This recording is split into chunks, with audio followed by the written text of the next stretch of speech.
Hello and welcome to all, this is Shanu Sawal and you are watching study for all. जैसे कि आप सबके comments बहुत ही अच्छे लगते हैं, मुझे बहुत ही अच्छे कमेंट्स देते हैं और पॉजिटिव कमेंट होता है, जिससे मैं और भी उत्सुक होता हूँ, नए वीडियो बनाने के लिए ऊर्जावान हो जाता हूँ। और आप सबके जो रिप्लाई होते हैं क्वेश्चंस के, वो बिल्कुल अच्छे सही होते हैं। तो इससे पता चलता है आप बहुत ही मतलब कि कंसंट्रेशन के साथ पढ़ रहे हैं, विथ फोकस के साथ पढ़ रहे हैं। तो मुझे और भी अच्छा लग रहा है। आप सब प्लीज़ पूरा एंड तक ज़रूर वीडियो देखिएगा। आज भी मैं क्वेश्चंस पूछूंगा आपके सामने, जिसमें आपको रिप्लाई देना है कमेंट सेक्शन के बॉक्स में। सो प्लीज़ एंड तक देखिए, जिसमें आपको मैं डेली क्विज खेलता हूँ, प्लस जीए भी होता है, जनरल अवेयरनेस, ठीक, और करंट अफेयर का सेशन चल ही रहा है। So let's start. हाल ही में चर्चा में रहा जल जीवन मिशन क्या है? तो बहुत ही चर्चा में था जल जीवन मिशन। तो आपको जीवन मिशन जानते हैं कि घरों, अभी बहुत सारे ऐसे भी क्षेत्र हैं जहाँ पे जल नहीं पहुँच पा रहा है। तो जल जीवन मिशन में क्या रखा गया है कि प्रत्येक घर को पानी की आपूर्ति करना, मतलब पानी, वाटर सप्लाई करना, वाटर प्रोवाइड कराना, ठीक। तो ये जल जीवन मिशन के अंतर्गत रखा गया है, जिनमें हरियाणा को ये बताया, हरियाणा ने टारगेट रखा था कि हम हरियाणा के हर एक क्षेत्र में, हर एक घर तक पानी पहुंचाएंगे। अगस्त 2019 तक इन्होंने टारगेट रखा था। और जो कि आप जानते होंगे 370 आर्टिकल हमारे जम्मू कश्मीर में लगा था स्पेशल प्रोविज़न के तहत, ठीक है। स्पेशल राज्य का, स्पेशल स्टेट का दर्जा मिला हुआ था, वो हटा दिया गया। तो अब वहाँ पे कई सारी योजनाएं अच्छी आ रही हैं। तो जम्मू कश्मीर में 2024 तक, कब तक भैया? 2024 तक हर घर को पानी की सप्लाई, यानी वाटर की सप्लाई होगी, पानी की आपूर्ति प्रदान की जाएगी। नेक्स्ट क्वेश्चन की बात की जाए, मोस्ट इंपॉर्टेंट, मेरे ख्याल से बहुत ही अच्छा क्वेश्चन, आईआईटी विद्यार्थियों द्वारा निर्मित, आईआईटी का फुल फॉर्म जानते होंगे, इंडियन इंस्टीट्यूट ऑफ टेक्नोलॉजी, ठीक। इसमें मेधावी छात्र होते हैं, भारत से चुन के, जो अल्टीमेट स्किल होता है उनके अंदर। तो आईआईटी विद्यार्थियों द्वारा निर्मित प्राणवायु, तो आईआईटी विद्यार्थियों द्वारा निर्मित प्राणवायु जो कि क्या है? तो दिस इज अ वेंटिलेटर। ये क्या है? वेंटिलेटर है। जानते हैं कोविड-19 बहुत तेजी से फैल रहा है और भारत में कई समय से, कई दशकों से वेंटिलेटर तो बिल्कुल नहीं थे। अब कुछ सालों में मेडिकल इवोल्यूशन कुछ हुए हैं, बट उतना कारगर नहीं। बट कहते हैं necessity is the mother of invention. आज हमें ज़रूरत है, मतलब आवश्यकता ही आविष्कार की जननी है। आज आवश्यकता है तो उसका आविष्कार भी होना तय है। जिस भी लोग स्कॉलर ने कहा वो बिल्कुल फिट बैठता है।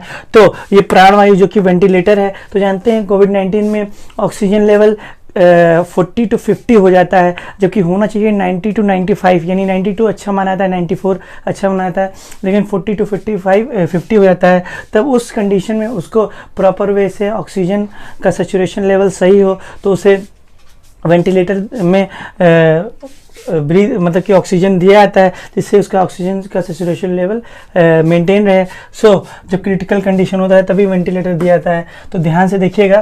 तब इन्होंने, देखिएगा, ये आईआईटी विद्यार्थी, कौन से आईआईटी है? आईआईटी के कई सारे ब्रांच हैं, आईआईटी मद्रास, बॉम्बे। तो आईआईटी रुड़की ने किया है। किसने किया भैया?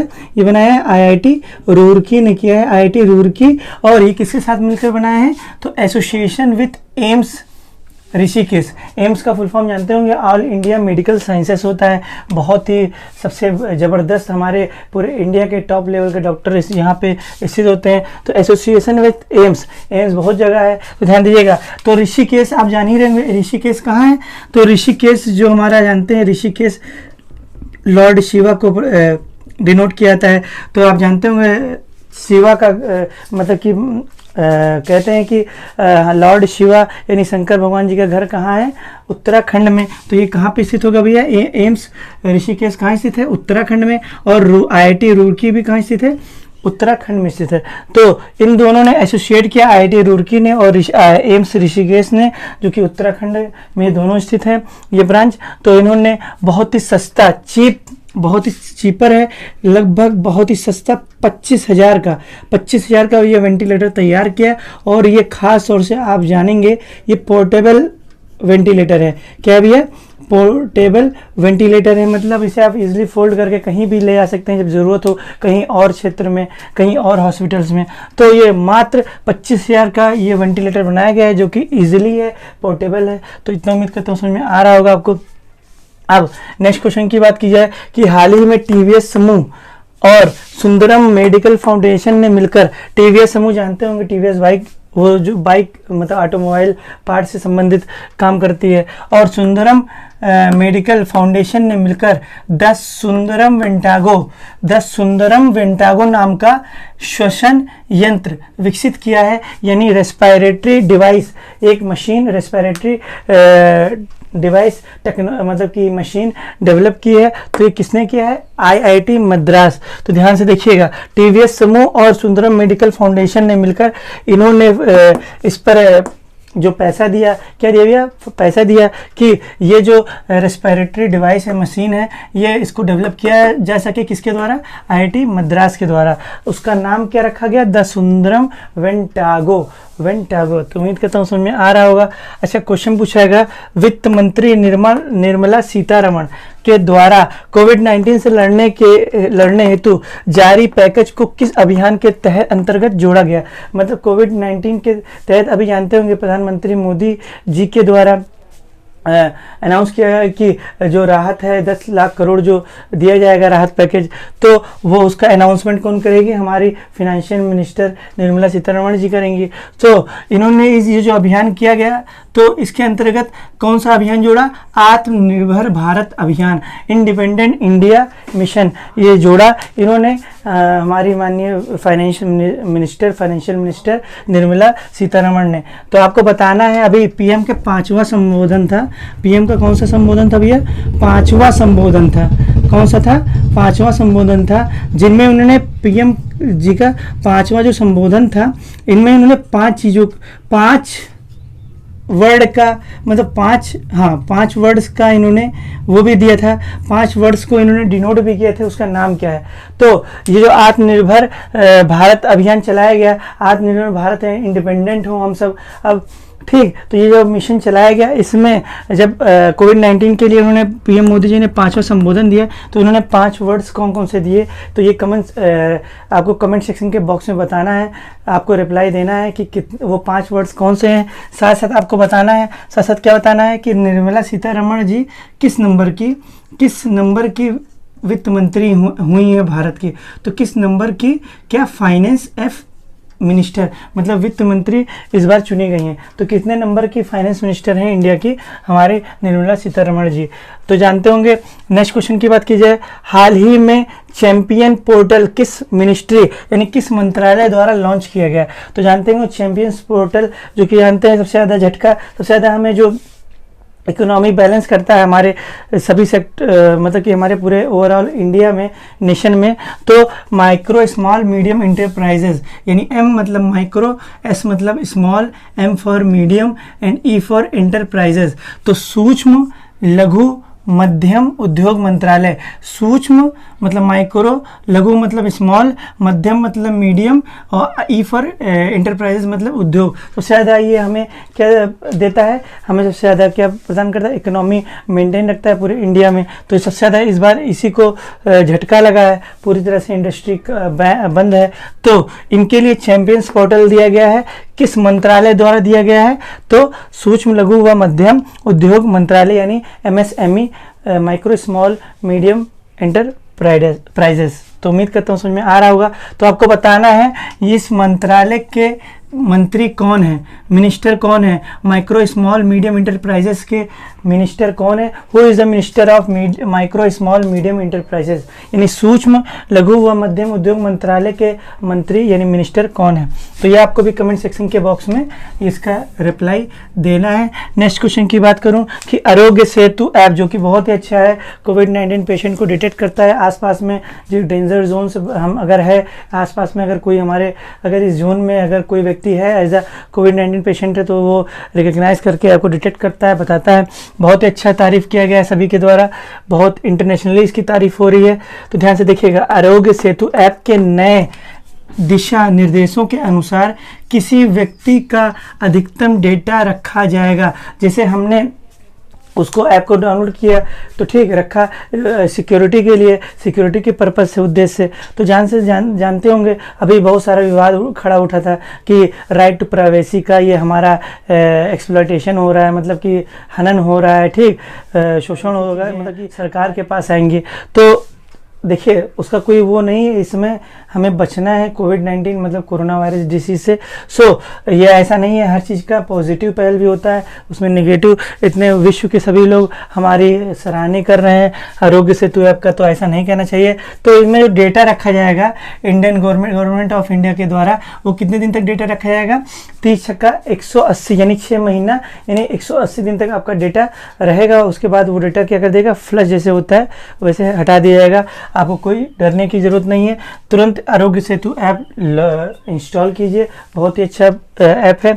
नेक्स्ट क्वेश्चन की बात की जाए, किस राज्य सरकार ने पहल FIR आपके द्वार योजना, बहुत ही योजना चला रही है हमारे मध्य प्रदेश सरकार, मतलब कि हमारे मध्य प्रदेश सरकार यानी शिवराज सिंह चौहान के द्वारा बहुत अच्छी अच्छी योजनाएं चलाई जा रही हैं।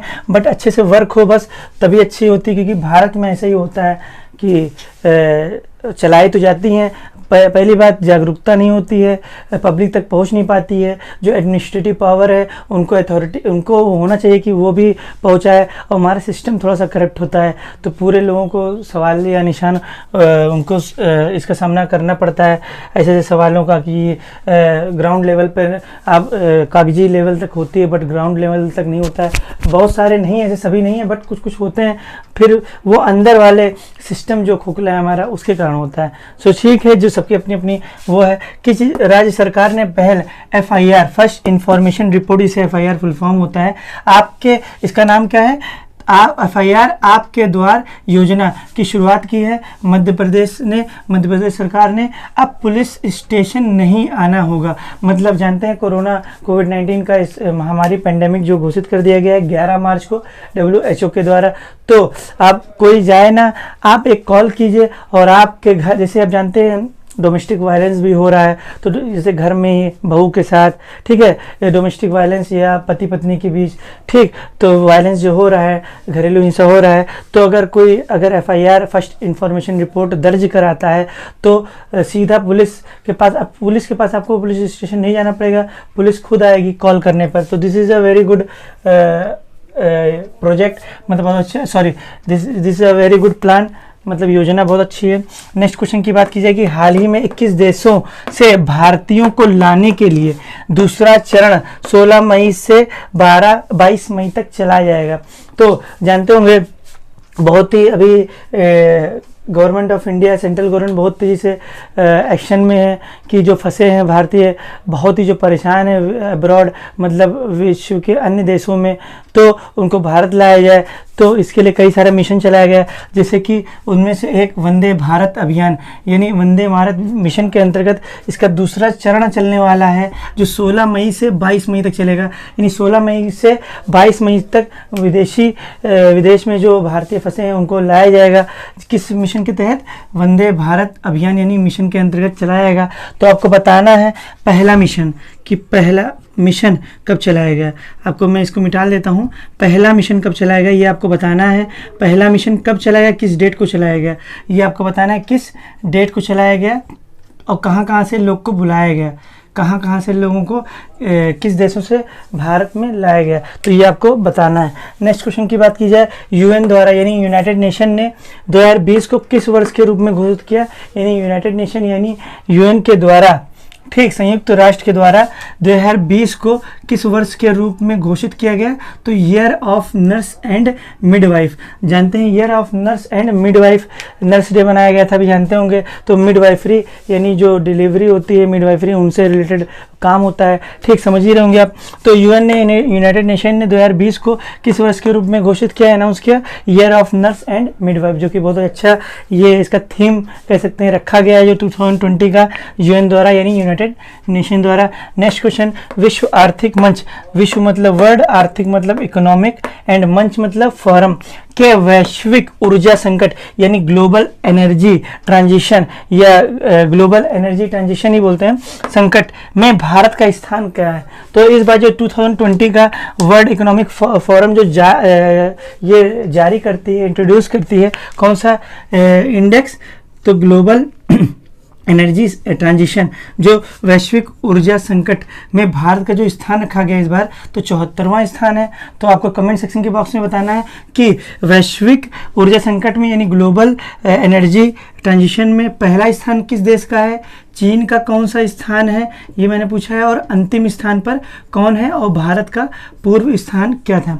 तो जो ग्लोबल एनर्जी ट्रांजिशन में जो इस बार जो WEF यानी वर्ल्ड इकोनॉमिक फोरम जारी करती है, उसमें भारत का जो इस बार रैंक रखा गया है वो 74 रैंक रखी गई है। तो आपको बताना है पूर्व में भारत का कौन सा रैंक था, यानी 2019 में आपको ये बताना है पहला इस बार का पहला 2020 का पहला देश कौन सा बना ग्लोबल एनर्जी ट्रांजिशन में, चीन कौन सा रहा और अंतिम देश कौन सा रहा।